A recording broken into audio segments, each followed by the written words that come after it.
नेहमीप्रमाणे रेग्युलर मी ज्या टायमिंगला उठते ना त्या टायमाला आजसुद्धा मी उठले होते आणि माझं जे सकाळचं रुटीन असतं ते मी चालू करायला सुरुवात केली उठल्यापासून. सर्वात पहिले तर अंथरूण वगैरे काढली आणि मग गॅलरीमध्ये गेले. गॅलरी उघडल्याशिवाय मला काही फ्रेश फील होत नाही.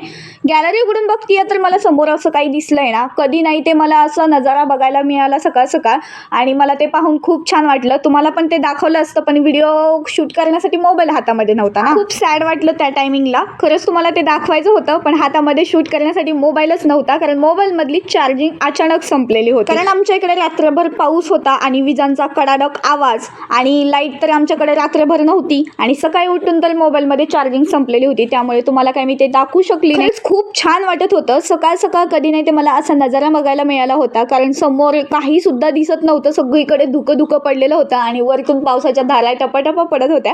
हे नजारा बघून ना मला खूप खूप भारी वाटलं होतं. आणि आज कधी नाही ते नवरोबा म्हटले सकाळ सकाळ मस्त असे गरमागरम कांदा भजे बनव. बघ ना बाहेर कसलं वातावरण मस्त पावसाचं चालू आहे, तर मस्त गरमागरम कांदा भजे झाले पाहिजेत की नाही. तर म्हटलं ठीक आहे, आज ऑफिसला सुट्टी पण आहे आणि तसंही रविवार होता आणि नवरोबाच्या मोबाईलमध्ये चार्जिंग होती. माझी जरी संपलेली असली तरी मग त्यांच्या मोबाईलमधूनच मी हा व्हिडिओ शूट केलेला आहे. आणि हा व्हिडिओ ना शूट केलेला मी रविवारी होता, पण थोडासा अपलोड करायला उशीर झालेला आहे बरं का मंडळी. तर आज मस्त असे गरमागरम कांदा भजेचा बेत होता, तर मस्त बनवले गरमागरम कांदा भजे आणि एकदम कुरकुरीत झालेत. आवाज ऐकायचा आहे का? झालेत ना कुरकुरीत? नक्की बनवा मग.